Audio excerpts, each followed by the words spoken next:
Hello everyone, welcome to healthy flavours. రోజు tiffins చేసుకోవాలి కానీ సులువుగా ఉండాలి రెసిపీ అనుకున్నప్పుడు ఈ ఆల్ ఇన్ వన్ బ్యాటర్ అనేది మీకోసమేనండి. బియ్యంతో చక్కగా ఈ పిండి గనక రెడీ చేసి పెట్టుకున్నారనుకోండి, ఎప్పుడు కావాలంటే అప్పుడు మృదువైన ఇడ్లీలు చేసుకోవచ్చు, క్రిస్పీగా వెన్న దోసని చేసుకోవచ్చు, అలాగే మెత్తగా చాలా స్పాంజీగా ఉండే ఊతప్పం చేసుకోవచ్చు, గుంత పొంగనాలు చేసుకోవచ్చు అండి. సో ఇది చాలా ఈజీ.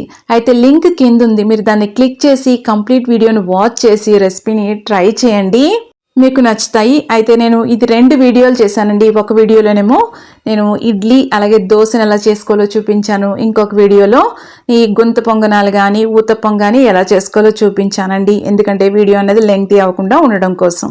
అలాగే నేను కొబ్బరి చట్నీ కూడా ఎలా చేసుకోవాలో చూపించాను, తప్పకుండా ట్రై చేయండి. మీకు గనక రెసిపీస్ నచ్చినట్టయితే లైక్ చేయండి, షేర్ చేయండి. ఇలాంటి ఇంట్రెస్టింగ్ రెసిపీస్ కోసం హెల్దీ ఫ్లేవర్స్ ఛానల్ని సబ్స్క్రైబ్ చేసుకోండి. గుంత పొంగనాలు కూడా ఎంత చక్కగా కలర్ వచ్చాయో, ఇడ్లీ ఏమో సాఫ్ట్గా ఉంది, దోశ ఏమో క్రిస్పీగా ఉంది. ఏది ఎలా ఉండాలో అంత పర్ఫెక్ట్గా వస్తుందండి. ఈ ఊతప్పం కూడా చక్కగా ఇడ్లీ కారం స్ప్రింకిల్ చేసుకొని తిన్నాం అనుకోండి, అద్భుతంగా ఉంటుంది. తప్పకుండా ట్రై చేసి ఎంజాయ్ చేయండి.